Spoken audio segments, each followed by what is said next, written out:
السلام علیکم، میں ہوں پارس جہاں سے. سنا ہے سال بدلا ہے، سبھی دن رات بدلے ہیں، مگر ہن سے بدلنے سے کہاں حالات بدلے ہیں. تو جناب حقیقت یہی ہے کہ دن رات بدلنے سے کہاں سال بدلتے ہیں. سال تو تب بدلے گا نا جب احوال بدلیں گے. اب 25 کی جگہ آپ 26 لکھ دیں یا پھر 2600 بھی لکھ دیں، جب تک ہم خود نہیں بدلیں گے کچھ بھی نہیں بدلنے والا ہے. تو اب ایک اور سال آپ نے دیکھا کہ سیاسی عدم استحکام اور افراتفری کی نظر ہو گیا ہے، مگر اصلاح احوال کا وہ کوئی امکان نظر نہیں آتا. گزشتہ روز اڈیالہ جیل کے باہر پھر وہی پرانی کہانی دہرائی گئی، وہی واٹر کینن، طاقت کا بیجا استعمال اور گرفتاریاں. یہ کوئی رات 2-2:30 بجے کے قریب علیمہ خان کو گرفتار کیا گیا اور پھر دور لے جا کر ان کو چھوڑ دیا گیا، لیکن فیملی میں سے کسی کو بھی عمران خان سے ملنے کی اجازت نہیں دی گئی. ظاہر ہے نادر شاہی حکم جو تھا کہ 8 فروری تک عمران خان سے ملاقاتوں پر پابندی عائد رہے گی، جس کے بعد آپ کو پھر پتہ ہے نا کہ نہ کسی عدالتی، نہ قانونی، نہ اخلاقی حکم کی کوئی اہمیت رہتی ہے، چونکہ وطن عزیز میں یہ سب حاکم وقت کی ثوابدید ہے. خیر، اب نئے سال کے موقع پر مخصوص خبر رساں ایک نیا پیغام لے کر آئے ہیں، اور وہ یہ ہے کہ 2-3 ماہ میں عمران خان کو GHQ حملہ کیس میں سزا ہو جائے گی، لیکن اس سے پہلے علیمہ خان کے خلاف فیصلہ آئے گا. اب ایسے فیصلوں کی پھر کیا کریڈیبلٹی ہے جن کا اعلان مخصوص تجزیہ کاروں کے ذریعے کیا جاتا ہے. اچھا، علیمہ خان کے خلاف کیس کیا ہے؟ تو کیس یہ ہے کہ 26 نومبر احتجاج کے لیے وہ عمران خان کا پیغام باہر کیوں لے کر آئیں، جس سے حکومت کے مطابق امن و امان کا مسئلہ پیدا ہوا. اب جلد فیصلے کی دلیل وہ یہ دی جا رہی ہے کہ علیمہ خان کے ساتھ شریک ملزم اپنا جرم قبول کر چکے ہیں، لہٰذا اب ان کے بچنے کا کوئی امکان نہیں ہے. ویسے اگر شریک ملزمان ایسا نہ بھی کرتے تو بھی کیا حاکم وقت کو بھلا کوئی روک سکتا ہے؟ اب ڈاکٹر یاسمین راشد کی جانب سے دائر کی گئی انتخابی عذرداری کو ہی آپ لے لیں.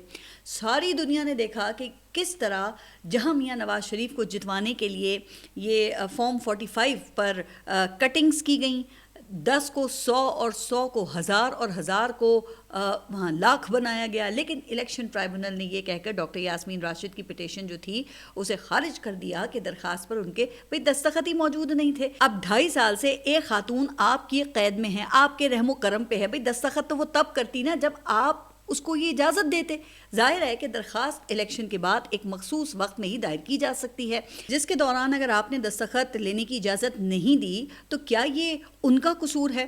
لیکن بات وہی ہے کہ حاکم وقت نے جو کرنا ہے نا وہ سو کرنا ہے. آپ کون ہوتے ہیں اعتراض کرنے والے؟ حالانکہ اس حوالے سے پتن کی آڈٹ رپورٹ وہ موجودہ نظام کے منہ پر تماچا ہے، جس کے مطابق ڈاکٹر یاسمین راشد 19,500 کی واضح برتری حاصل کر چکی تھی، لیکن فارم 47 کا جادو چلا اور میاں محمد نواز شریف کو فاتح قرار دے دیا گیا. اب اس سے بڑا بھلا کیا مذاق ہو سکتا ہے کہ اس حلقے کے کئی پولنگ اسٹیشنز پر 100% سے بھی زیادہ ٹرن آؤٹ دکھایا گیا. قومی اسمبلی کے اس حلقے یعنی کہ NA 130 میں اوور آل 86% ٹرن آؤٹ شو کیا گیا، جبکہ اسی حلقے کے نیچے جو صوبائی سیٹیں تھیں ان پر ٹرن آؤٹ 42% تھا. پھر تو شاید یہی وجہ ہے کہ الیکشن ٹرائبونل نے ٹیکنیکل گراؤنڈ کا سہارا لیا. ویسے اگر یہی کرنا تھا تو سوال تو اٹھتا ہے نا کہ 2 سال تک یہ کیس پینڈنگ کیوں رکھا گیا؟ وہ اس لیے کہ الیکشن ٹرائبونل جو اپنی مرضی کا بنانا تھا، جس کی راہ میں ہائی کورٹ کے چیف جسٹس وہ رکاوٹ تھے، جن کو پہلے سپریم کورٹ میں ترقی دے کر بھیجا گیا، پھر جو کام رہ گیا تھا وہ قاضی فائز عیسیٰ نے پورا کر دیا. اب الیکشن کمیشن کو اجازت دے دی کہ وہ پھر اپنی مرضی کے مطابق ریٹائرڈ ججز کے ٹرائبونلز بنائے، جس کا نتیجہ اب ہم سب کے سامنے ہے. مگر جناب، نظام کے منہ پر کالک ملنے کے بعد جو شاہکار حکومت لائی گئی ہے نا، تو اب یہ 2 سال کے بعد اس سے بھی دل بھر گیا ہے، لہٰذا اب شہباز حکومت کو گھر بھیجنے کی تیاری ہے. جی ہاں، یہ جو انکشاف ہے وہ وزیر داخلہ محسن نقوی کے قریبی ساتھی اور سینئر صحافی سہیل وڑیچ نے کیا ہے، جسے ایک گرینڈ پلان کا نام دیا گیا ہے. اب سہیل وڑیچ کے مطابق اس حوالے سے تیاریاں شروع ہو گئی ہیں اور مارچ-اپریل میں اس منصوبے پر عمل درآمد ہوگا، کیونکہ منصوبہ سازوں کو فکر لاحق ہو گئی ہے کہ یہ حکومت کوئی سیاسی بیانیہ بنانے اور اسے مقبول کرنے میں ناکام ہو گئی ہے. اب اس پر تو میرا خیال یہ ہے کہ حکومت سے پہلے منصوبہ سازوں کو تبدیل کرنے کی ضرورت ہے نہیں، کیونکہ یہی بات ہم گزشتہ کئی سالوں سے کر رہے تھے کہ ملک کو تجربہ گاہ نہ بنائیں. جن لوگوں کو عوام نے مینڈیٹ دیا ہی نہیں وہ کس طرح عوام کی امنگوں کی ترجمانی کر سکتے ہیں. لیکن وہ کہتے ہیں نا کہ طاقت تو پھر طاقت ہوتی ہے نا, وہ دماغ سے نہیں, وہ مسل سے کام لیتی ہے. لیکن بہرحال اب کہا جا رہا ہے کہ گرینڈ پلان میں ایک ونڈر بوائے کی ضرورت وہ بڑی محسوس کی جا رہی ہے. اگرچہ شہباز شریف سونا ہیں مگر اب سونے کی نہیں ہیرے کی ضرورت آن پڑی ہے. واہ, لگتا ہے کہ دوسروں کو چمکاتے چمکاتے خود سونے کو اب رگڑ کی ضرورت پڑ گئی ہے. خیر, اب دلیل یہ دی جا رہی ہے کہ برسوں سے جاری مسائل کو کوئی ہیرے جیسا ونڈر بوائے ہی حل کر سکتا ہے. اس حوالے سے پھر تجویز یہ ہے کہ ایک ہیرے جیسا وزیر اعظم ہو جس کی کابینہ میں بنگلہ دیش کی طرح پی ایچ ڈیز شامل ہوں جو اپنے اپنے شعبے پر پوری اتھارٹی رکھتے ہوں, اور ان سب کے لیے یہ شرط بھی ہے کہ انہوں نے پی ایچ ڈی دنیا کی کسی مستند یونیورسٹی سے کر رکھی ہو. ویسے پتہ نہیں کہ اس طرح کے ہیرے ملکی جو مسائل ہیں ان کو حل کریں گے یا پھر مسائل میں نئے باب کا اضافہ کریں گے. لیکن ہیرے والی بات سن کر نا مجھے ماضی کے 2 قصے یاد آ گئے جو شیخ رشید احمد نے میرے پروگرام میں سنائے تھے. وہ یہ کہ ایسے ہی ایک ہیرے کو 90 کی دہائی میں بیرون ملک سے امپورٹ کیا گیا. نام تھا ان کا معین قریشی, جن کا شناختی کارڈ بھی اس وقت بنایا گیا جب وہ وزارت عظمیٰ کا حلف لے چکے تھے. خیر, شیخ رشید نے معین قریشی کے حوالے سے پھر قصہ سناتے ہوئے پروگرام میں یہ کہا کہ جب معین قریشی کی تقرری کا فیصلہ ہو رہا تھا نا, تو میں نے یعنی کہ شیخ رشید نے چودھری شجاعت سے پوچھا کہ بھائی کون آ رہا ہے, تو انہوں نے کہا کہ مجھے تو نہیں پتا. جس پر شیخ رشید کا پھر ظاہر تجسس بڑھا تو ساتھ ہی بیٹھے سرتاج عزیز کو ٹیلی فون پر بات کرتے ہوئے شیخ رشید نے سنا. وہ پوچھ رہے تھے کہ آپ کی کمر کا ناپ وہی ہے جو کہ میرا ہے. تو یہ سن کر شیخ رشید کے مطابق پھر میں نے کہا کہ یہ چھوٹی کمر والا یہ کون سا وزیر اعظم آ رہا ہے, کیا یہ کوئی خاتون تو نہیں ہے؟ تو اس پر پھر جنرل مجید ملک نے بتایا کہ نہیں, معین قریشی آ رہے ہیں, جو شیخ صاحب کے مطابق اس وقت بیروت کے ایک ہوٹل میں بیٹھے کافی پی رہے تھے اور ہم یہاں ان کا انتظار کر رہے تھے. اچھا, اسی ہیرے اور سابق نگران وزیر اعظم معین قریشی کا ایک اور واقعہ سناتے ہوئے شیخ رشید احمد نے یہ بتایا کہ ایک ڈی ایس پی نے مجھے ایک دن فون کیا اور کہنے لگا کہ بھئی وہ بہت بری طرح سے پھنسا ہوا ہے. میں نے پوچھا کہ بھئی ہوا کیا ہے, جس پر ڈی ایس پی نے پھر جواب دیا کہ وزیر اعظم معین قریشی نے اپنے والد کی قبر پر جانا ہے اور مجھے میانی صاحب قبرستان میں ان کی قبر نہیں مل رہی. جس پر شیخ رشید نے پھر وہ جو ڈی ایس پی تھے ان سے کہا کہ بھئی یہ کون سا بڑا مسئلہ ہے, آپ خورشید قصوری سے ان کی وفات کی تاریخ معلوم کر دیں. تو پولیس آفیسر کہنے لگا کہ وہ تو میں نے پہلے ہی پتہ کروا لی ہے. تو اس پر پھر شیخ رشید احمد نے یہ کہا کہ تو پھر آپ کسی بھی قبر پر ان کے نام کا کتبہ لگوا دیں. لہٰذا پولیس آفیسر نے بالکل ایسا ہی کیا اور پھر سارے ٹی وی چینلز نے دکھایا کہ وزیر اعظم معین قریشی اپنے والد کی قبر پہ دعا کر رہے ہیں. لیکن خیر, پھر یہی کام جنرل پرویز مشرف کے دور میں ہوا جب انہی جیسا ایک ہیرا شوکت عزیز ان کو لایا گیا, جن کا نام آج کی نسل کو تو خیر یاد تک نہیں ہے. تو مورل آف دا سٹوری یہ ہے کہ پھر پلیز آپ اس ملک کو حلوائی کی دکان نہ سمجھیں جہاں آ کر ہر کوئی نانا جی کی فاتحہ پڑھے. لیکن بہرحال سہیل وڑیچ کے مطابق کئی لوگ اس گرینڈ پلان میں شمولیت کے لیے ابھی سے تیار ہیں, جن میں کئی تو ماضی کی روایت کے مطابق مفاد پرست ہیں جو ہر نئے گھوڑے پر سواری کے لیے تیار رہتے ہیں, جبکہ کچھ درد دل رکھنے والے بھی ہیں. اس کے علاوہ ایک بڑی تعداد ان الیکٹیبلز پر مشتمل ہے جو ہر وقت میرے ہم وطنوں کی صدا لگانے کے انتظار میں بیٹھے ہوتے ہیں. تو پھر اس سے تو معلوم یہ ہوتا ہے کہ ماضی سے کوئی بھی یہاں سبق نہیں سیکھا گیا ہے اور نہ ہی کوئی تیار نظر آتا ہے سبق سیکھنے کے لیے, جہاں ہر طاقتور خود کو دوام دینے کے لیے اور پلے بک سے یہ ترکیبیں نکال کر آزماتا رہا ہے. جس سے دیکھیں طاقتور کو تو یہ کوئی 8 یا 10 سال مل جاتے ہیں لیکن ملک مزید دلدل میں پھنس جاتا ہے, جبکہ ایسے اقدامات سے نہ کبھی مقبول لیڈرشپ کو ختم کیا جا سکا ہے اور نہ ہی آئندہ ایسا ہوگا.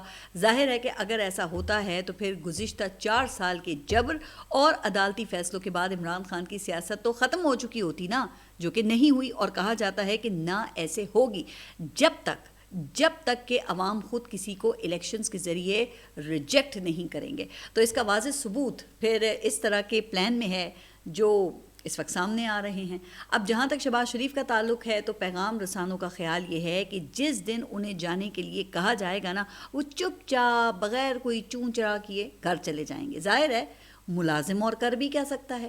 اور یہی پلان بنانے والوں کا بھی ہے کہ موجودہ حکومت کے ہاتھ پاؤں وہ کٹے ہوئے ہیں اور ان کے پاس نہ تو سیاسی طاقت ہے اور نہ ہی ان کے پاس کوئی اثر و رسوخ، لہٰذا یہ ہاتھ باندھ کر حکم کی تعمیل کریں گے اور کسی نظام مخالف تحریک کا حصہ بھی نہیں بنیں گے۔ اچھا، اس پہ یہی بات جو ہے وہ پھر رانا ثناء اللہ نے بھی کی ہے کہ اس ہائبرڈ اتحاد میں اگر کوئی ایک فریق بھی پیچھے ہٹا تو یہ نظام نہیں چلے گا اور اس کا بینیفیشری عمران خان ہوگا۔ اچھا، پھر اس پلان سے باز رکھنے کے لیے رانا ثناء اللہ نے خبردار بھی کیا ہے کہ اگر ایسا ہوا تو پھر عمران خان سب سے اپنا حساب بھی پورا کرے گا، یعنی کہ نظام میں سب کے اکٹھے ہونے کی وجہ وہ صرف اور صرف کون ہے؟ وہ عمران خان کا ڈر ہے۔ حالانکہ عمران خان پہلے ہی یہ واضح کر چکے ہیں کہ وہ تو کسی سے انتقام نہیں لیں گے، اور یہی گارنٹی وہ محمود خان اچکزئی نے بھی دی ہے کہ اگر کچھ باتوں پر اصولی اتفاق ہو جاتا ہے تو وہ عمران خان کی گارنٹی دینے کے لیے تیار ہیں۔ لیکن یہ حکومت جو ہے نا، یہ محمود خان اچکزئی کو اپوزیشن لیڈر مقرر کرنے کا بھی اختیار نہیں رکھتی۔ اب ذرائع سے پھر یہ خبر چلوائی گئی ہے کہ اسپیکر قومی اسمبلی نے اپوزیشن لیڈر کے نوٹیفیکیشن کے لیے محمود خان اچکزئی سے رابطہ کیا ہے اور سینئر سیاستدان کی جانب سے آج اسپیکر کو مطلوبہ دستاویزات فراہم کر دی جائیں گی، جس کے بعد پھر محمود خان اچکزئی کو اپوزیشن لیڈر مقرر کیے جانے کا نوٹیفیکیشن متوقع ہے۔ تو دیکھتے ہیں پھر کہ ایسا ہوتا ہے یا نہیں۔ لیکن دوسری طرف حکومت نے ایک اور کارڈ کھیلا ہے اور اب وفاقی وزیر طارق فضل چودھری نے پاکستان تحریک انصاف کو یہ دعوت دی ہے کہ 12 جنوری کو اپنی تجاویز لے کر اسپیکر کے آفس آ جائیں۔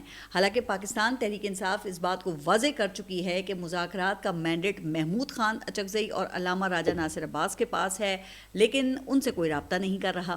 اب بیرسٹر گوہر جو ہے نا، ان کا کہنا ہے کہ ہمارے لیے نظام ساقط ہو چکا ہے، لگ رہا ہے کہ 2026 بھی سزاؤں کا سال ہوگا، صاحب اقتدار لوگ کوئی طریقہ نکالیں تاکہ حالات بہتر ہوں۔ اب بیرسٹر گوہر کے مطابق بشرا بیوی سمیت 16 پاکستان تحریک انصاف کے اراکین پارلیمنٹ کو سزائیں ہوئیں، دشمن سے سیز فائر ہوا، لیکن پی ٹی آئی سے تناؤ ختم نہیں ہو رہا۔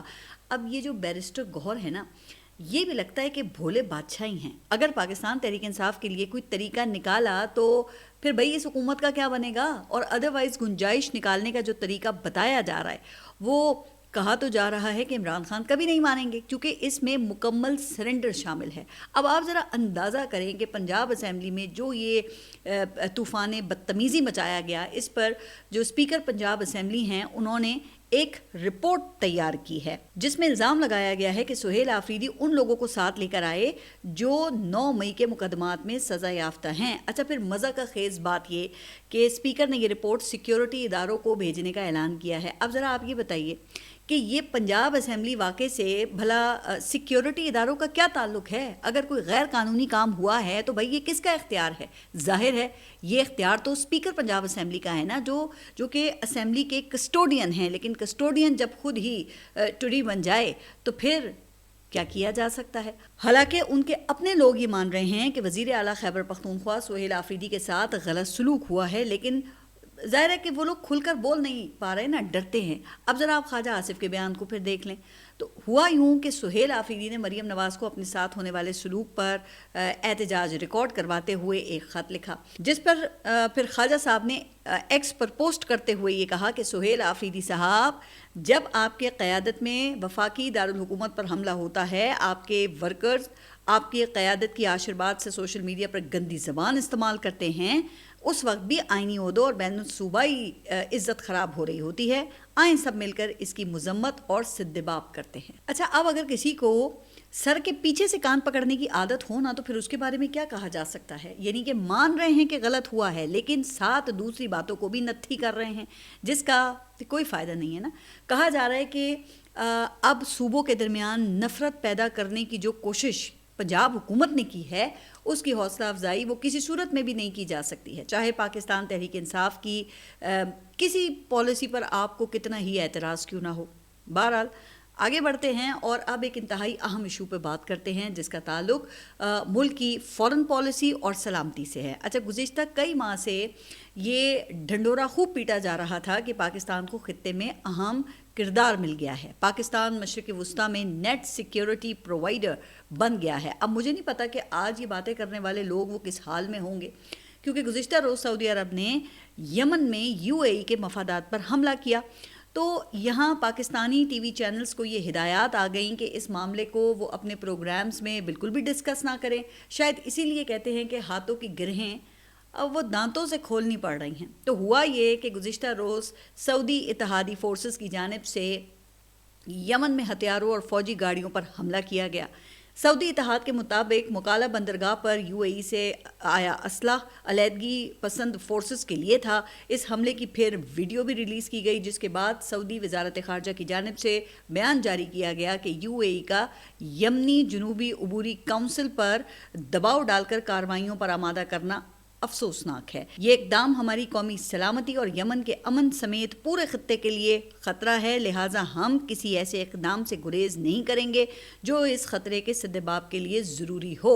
اچھا، اس کے بعد پھر سعودی عرب نے یمن میں موجود یو اے ای کی فورسز کو انخلاء کے لیے کوئی 24 گھنٹے کی مہلت دی، جس پر پھر متحدہ عرب امارات کی وزارت دفاع نے پھر یمن میں موجود اپنے فوجی مشن کو واپس بلانے کا اعلان کیا. اچھا، اس دوران ہم نے دیکھا کہ وزیر اعظم بھی رحیم یار خان پہنچے، جہاں پر یو اے ای کے صدر وہ موجود تھے.